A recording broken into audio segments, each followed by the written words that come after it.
60 రోజుల్లో మీతో ఇంగ్లీష్ అద్భుతంగా మాట్లాడిస్తాం. వెంటనే కాల్ చేసి జాయిన్ అవ్వండి. హలో రామ్ గారు. హాయ్ నాగరాజు. ఏ చిన్న రిలేషన్షిప్లో అయినా సరే అండి, ఒక మంచి కమ్యూనికేషన్ వెళ్తూ ఉన్నప్పుడు బాగానే ఉంటుంది. బట్ చిన్న చిన్న ఇన్సిడెంట్స్ ఎలానంటే, వెళ్ళే దారిలో ఒక చిన్న ఇన్సిడెంటే క్రిటికల్గా అనిపిస్తుంది బోత్ సైడ్లో. ఎవరికైనా సరే ఒకళ్ళు కనిపించినా కూడా బాగా వెళ్తున్న రిలేషన్షిప్ కూడా ఓ 3-4 రోజులు బ్రేక్ వచ్చేస్తుంది, తెలియకుండానే బ్రేక్ వస్తుంది. అది ఎవరి థాట్ వేవ్ లెంత్ మ్యాచ్ అవ్వకపోయినా సరే, అక్కడి నుంచి వేరే కమ్యూనికేషన్ ఇంకొకలాగా స్టార్ట్ అవుతుంది, క్యారెక్టర్ అసాసినేషన్ కిందకి వెళ్ళిపోతుంది. దాంతోపాటు ఆ రిలేషన్షిప్లో తెలియకుండానే అక్కడి నుంచే ఒక కొత్త అర్థాన్ని, ఒక కొత్త మనిషిని, ఒక కొత్త డైమెన్షన్ని, దానితో పాటు కొత్త క్యారెక్టర్ అసాసినేషన్ని చూసి ఇదే అని చెప్పేటప్పుడు ఇద్దరికి తెలియకుండా ఇద్దరి మీదనే కొత్త విషయాలు తెలుస్తుంటాయి. ఓహో వీళ్ళిదా అని. బట్ ఈ కమ్యూనికేషన్లో అలా అని కాకుండా రెగ్యులర్గా సత్సంబంధాలు కొనసాగేలా ఉండాలి అని అంటే కమ్యూనికేషన్ అసలు ఏ విధంగా ఉండాలి? నేనే గొప్ప అనుకునేటువంటి మోడని కాకుండా సత్సంబంధాలు బాగుండాలి అంటే ఎలా ఉండాలి? కమ్యూనికేషన్ జనరల్గా ఇద్దరి మధ్య సంబంధాలు నారాజు ఒక ఎమోషనల్ ఫ్రీక్వెన్సీ మీద ఆధారపడి ఉంటాయి. అందుకే అంటుంటాం వాళ్ళ ఫ్రీక్వెన్సీ మ్యాచ్ అయింది, వాళ్ళిద్దరి ఎమోషన్స్ బాగా మ్యాచ్ అయ్యాయి, ఒకరినొకరు అర్థం చేసుకుంటారు. కానీ ఈ ఎమోషన్స్కి ఫండమెంటల్ ఏంటంటే కమ్యూనికేషన్. ఒకరి మధ్య ఒకరి కమ్యూనికేషన్ బాగుంటే ఇద్దరు బాగుంటారు. బాగుండడం అంటే ఏంటి? ఒకరికి బాగుండడం అంటే ఇంకొకరికి బాగోలేకపోవడం కావచ్చు. అసలు బాగుండడాన్ని ఎట్లా డిఫైన్ చేయాలి? నేను బాగా ఎలా కమ్యూనికేట్ చేయాలి? అసలు బాగుండడాన్ని మనం అర్థం చేసుకుంటే కమ్యూనికేషన్లో 2 రకాలు ఉంటాయి. ఒకటి ఏంటంటే, ఒకటి హర్ట్ చేసే కమ్యూనికేషన్, ఒకటి అర్థం చేసుకునే కమ్యూనికేషన్. మాట్లాడుతున్నప్పుడు నేనేమనుకున్నానో అని మిమ్మల్ని హర్ట్ చేసే కమ్యూనికేషన్ ఒకటైతే, మిమ్మల్ని అర్థం చేసుకునే కమ్యూనికేషన్ రెండోది. ఇది మనం డీటెయిల్డ్గా వెళ్తే తప్ప హర్ట్ ఎక్కడుంది, అర్థం చేసుకోవడం ఎక్కడుంది అనేది తెలియదు. బాధ పెట్టే కమ్యూనికేషన్ ఒకటి, అర్థం చేసుకునే కమ్యూనికేషన్ ఒకటి. హర్ట్ చేసేది ఏంటంటే, జనరల్గా హర్ట్ చేసే కమ్యూనికేషన్ ఇది చాలా క్యాజువల్గా మాటల్లోనే మాట్లాడుతుంటాం. ఎదుటి వాళ్ళని ఎప్పుడైతే జడ్జి చేశామో, ఇది జరిగే ఉంటుంది, ఇది అయ్యే ఉంటుందని జడ్జి చేశామో, అది హర్టింగ్ కమ్యూనికేషన్. స్పెక్యులేషన్ని కన్ఫర్మ్ చేసుకోవటం. నువ్వు అనుకున్న అప్పుడే నువ్వు ఎప్పుడూ లేటే, నువ్వు అనుకున్నది ఇదే, నాకు తెలుసు, నువ్వు జనరల్గా ఇంతే తెలుసు, నాకు తెలుసు అనేది దిస్ ఈజ్ ఎ జడ్జిమెంట్. ఎప్పుడైతే జడ్జిమెంట్ చేసావో మనకు తెలియదు, కానీ చిన్న విషయమైనా అది హర్ట్ చేస్తుంది. అంటే నేనేంటో ఆల్రెడీ నీకు తెలుసు అంటే, నేనేం ఆలోచించను, నేను ఎలా బిహేవ్ చేస్తానో నీకు ముందే తెలుసు అంటే, నా బిహేవియర్ ఎప్పుడు ఒకే రకంగా ఉంటుందని నువ్వు అనుకోవడం వల్లే కదా నేను ఎప్పుడు ఇంతే అన్నావు అనేది హర్ట్ చేస్తుంది. ఇవన్నీ చాలా సున్నితంగా హర్ట్ని, మనిషి హృదయాన్ని బాధ పెట్టేవి. అయితే ఇది బాధ పెట్టినట్టు కానీ బాధపడినట్టు కానీ కాకుండా రెస్పాన్స్ ఇచ్చినప్పుడు అర్థమవుతుంది నీకు అవతల వాళ్ళు హర్ట్ అయ్యారని.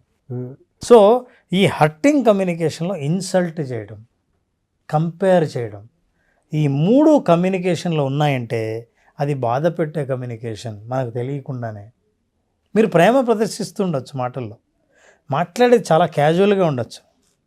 చూసావా, అతను కరెక్ట్ టైంకి వచ్చాడు, నీకెందుకు లేట్ అయింది అడిగినట్లే ఉంటుంది. కానీ అతను కరెక్ట్ టైంకి వచ్చాడు, నువ్వు రాలేదే అని ఎప్పుడైతే కంపేర్ చేసావో అది బాధ. నిన్న సింపుల్గా అంటాడు హస్బెండ్, నిన్న హోటల్లో తిన్నాను, భలే ఉంది అబ్బా పప్పు, చాలా బాగా చేశారు. నువ్వు ఏదో చెప్తున్నట్టున్నా నీకు తెలియదు. యువర్ జడ్జిమెంట్ ఈజ్ దాట్ నేను బయట తిన్న పప్పు చాలా బాగుంది అని, నువ్వు చేసిన పప్పు బాగలేదని అనలేదు. అయినా సరే నీకు తెలియకుండానే కంపారిజన్లో అవతల వాళ్ళని బాధ పెట్టే కమ్యూనికేషన్ చేసావు. యాక్చువల్లీ ఇంత సున్నితంగా ఆలోచిస్తే తప్ప భాషలో పదాలు ఎంత ప్రధానమైనవో, నువ్వు ఎంచుకునే పదాలు అవతల వాళ్ళని ఎక్కడ బాధ పెడతాయో మనకు అర్థం కాదు. చాలా జాగ్రత్తగా అబ్జర్వ్ చేయాలి. ఇన్సల్ట్ చేసినట్టు మాట్లాడినా, తెలిసినట్టు ఆల్రెడీ మాట్లాడినా, ముందే నువ్వు జడ్జి చేసినా, నీ గురించి నాకు పూర్తిగా తెలుసు అన్నట్టు నీ కమ్యూనికేషన్లో మాట్లాడినా, ఇవన్నీ బాధ పెట్టేవి. తర్వాత అర్థం చేసుకునేవి, కంపాషనేట్ కమ్యూనికేషన్ అంటాం. దయతో కూడింది, అర్థం చేసుకునేది, అవతల వాళ్ళని అర్థం చేసుకోవాలనే మాట్లాడేది ఆ కమ్యూనికేషన్, అండర్స్టాండింగ్ కమ్యూనికేషన్. అందులో ఏముంటుందంటే, పూర్తిగా అవతల వాళ్ళు చెప్పేది మొదటిసారిగా వింటున్నట్టు ప్యూర్ లిజనింగ్ ఉంటుంది. అక్కడ it is a compassionate listening అంట. ఆ కమ్యూనికేషన్ ఎప్పటికప్పుడు అలా ఫ్రెష్గా ఉంటాయండి. నాకు తెలిసి మీరు చెప్పేటప్పుడు ఆల్మోస్ట్ విన్న ప్రతి ఒక్కరికి ఒక క్లారిటీ వస్తుంది. నేను పలానా చోట తప్పు చేశాను అనేటువంటి థాట్లోకి చేస్తారు. ఇందా మీరు అన్నారు చూసారా, ఆ ఫ్రెష్ కమ్యూనికేషన్లా ఉండాలి అనేటువంటి వర్డ్ ఒకటి వాడారు. The level of basic understanding రిలేషన్షిప్కి కావాల్సినటువంటి క్వాలిటీ అదే. అది ఎప్పుడంటే ఇప్పుడు ఏం చెప్తున్నావో నేను అర్థం చేసుకొని అన్న ఉద్దేశం ఎప్పుడు ఉంటుందో అప్పుడు వినాలనిపిస్తుంది. నిన్ను అర్థం చేసుకునేటేంటి, నువ్వు నాకు ఆల్రెడీ తెలుసు, నువ్వు ఏం మాట్లాడుతుంటావో తెలుసు, ఎందుకు మాట్లాడుతుంటావో తెలుసు అన్న నిర్ణయానికి వచ్చినప్పుడు నీ భాష వేరు, ఐ నో అని. అందుకే ఈ కమ్యూనికేషన్ ఏమంటారంటే దీన్ని జిరాఫీ కమ్యూనికేషన్ అంటారు. ఈ భూమి మీద ఉన్న అన్ని జంతువుల్లోకి అతి పెద్ద హార్ట్ ఉన్నది జిరాఫీకి, పెద్ద హార్ట్. పైగా జిరాఫీ ఇట్లా నిలబడితే దీని మెడ బాగా పొడవుగా ఉండటం వల్ల పైనుంచి చూస్తే ఒక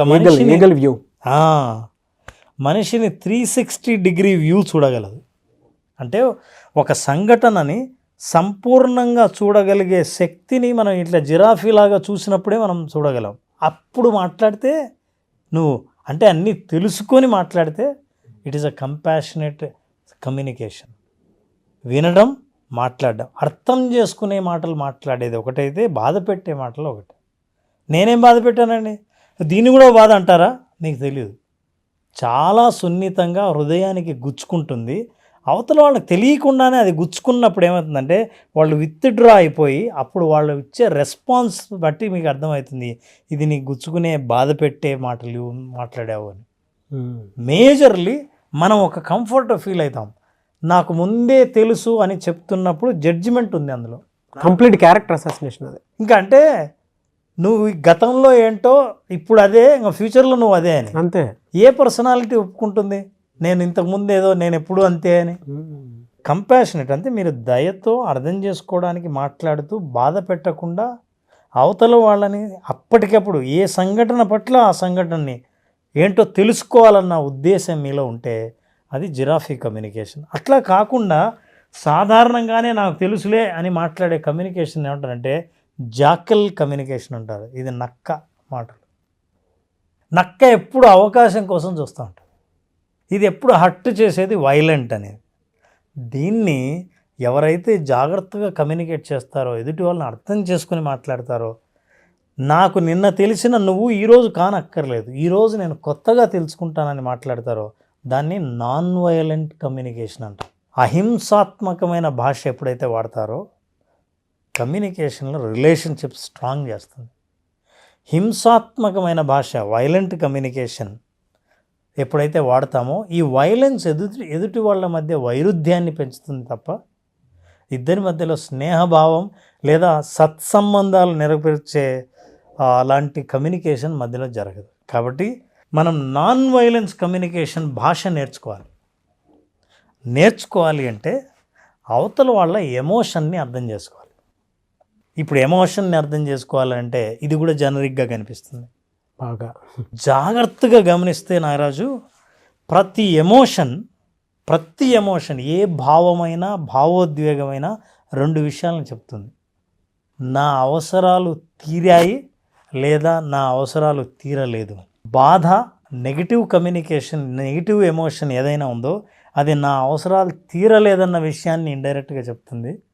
సంతోషకరమైన ఎమోషన్ నా అవసరాలు తీరాయన్న విషయం చెప్తుంది.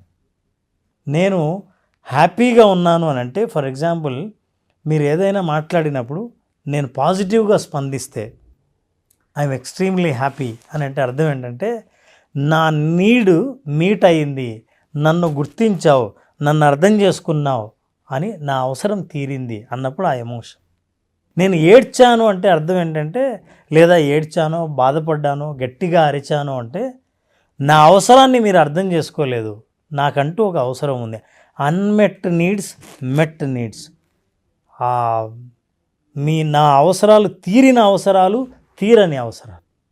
ఈ అవసరాలని మనం కమ్యూనికేషన్లో ఎమోషన్ ద్వారా చెప్తాం. ఇప్పుడు మీరు జాగ్రత్తగా గమనిస్తే నాన్ వైలెంట్ కమ్యూనికేషన్ ఏం చేస్తుందంటే అవతల వాళ్ళ అవసరాలని అర్థం చేసుకొని ఆ ఎమోషన్ని చదివి మీరు మాట్లాడే మాటల్లో భాషను చాలా జాగ్రత్తగా సెలెక్ట్ చేసుకుంటారు. లేదా మీ నోటికి వచ్చిన మాటలు మీరు ఏమనుకున్నారో అవి మాటలు మాట్లాడితే నీకు ఎన్నిసార్లు చెప్పాను నీకు అర్థం కాదా అంటే నువ్వు అర్థం చేసుకునే మనిషివి కాదు, నీకు చాలాసార్లు చెప్పాల్సి ఉంటుంది, అయినా నీకు అర్థం కాదు అన్న నీ జడ్జిమెంట్ ఏదైతే ఉందో అది హర్టింగ్ కమ్యూనికేషన్, బాధ పెట్టే కమ్యూనికేషన్ వల్ల మీరేంటి ఈ మాట మాట్లాడడంలో కూడా ఇతను ఈ విషయం చెప్పడంలో నా అవసరాలని నువ్వు అర్థం చేసుకోలేదు, అంటే నేను చెప్తే నువ్వు వినాలి, నువ్వు వినలేదు, అందుకని నేను గట్టిగా అరవాల్సి వస్తుంది అని ఇతను కూడా మాట్లాడడం. అలా ఇద్దరి మధ్య ఎప్పుడైతే కమ్యూనికేషన్ కొనసాగుతుందో బంధం కూడా పడిపోతుంది. బలంగా ఎవరి బంధమైనా ఉందంటే ఇద్దరి మధ్య దాని అర్థం ఏంటంటే అవతల వాళ్ళ ఎమోషన్లో ఉన్న నీడ్స్ని అర్థం చేసుకుని మాట్లాడుతున్నాడు ఇతను, ఇతనిలో ఉన్న ఎమోషన్లో ఉన్న నీడ్ని అర్థం చేసుకుని అవతల వాళ్ళు మాట్లాడుతున్నారు అని అర్థం. That is what is communication all about. ఆ ట్రూ సైకాలజిస్ట్ చాలా బాగా చెప్పారు సార్. అంటే నాకు బాగా అనిపించిన విషయం ఏంటంటే ఇందులో ఎవరిని హర్ట్ చేయకుండా చెప్పినటువంటి true language. Nobody is perfect, నువ్వు జడ్జ్ చేయడానికి లేదు అని చెప్పడానికి ద బెస్ట్ వీడియో ఇది. Perfect, correct statement. మీరు ఓవరాల్గా చెప్పింది కూడా అదే. అవతల వాళ్ళు హర్ట్ అయ్యారు అనేటువంటి విషయం ఇలా తెలుస్తుంది అని తెలుసుకోవడానికి కమ్యూనికేషన్ ఇది అని చెప్తూనే, బట్ అందులో నువ్వు జడ్జిమెంట్ తోటి చూడాల్సినంత అవసరం అయితే లేదు, నువ్వు కూడా పర్ఫెక్ట్ కాదు అనేటువంటి విషయాన్ని ప్రాపర్గా కమ్యూనికేట్ చేశారు. Very good analysis and I really loved it subject. No doubt your true psychologist. Thank you so much Ram garu. Thank you.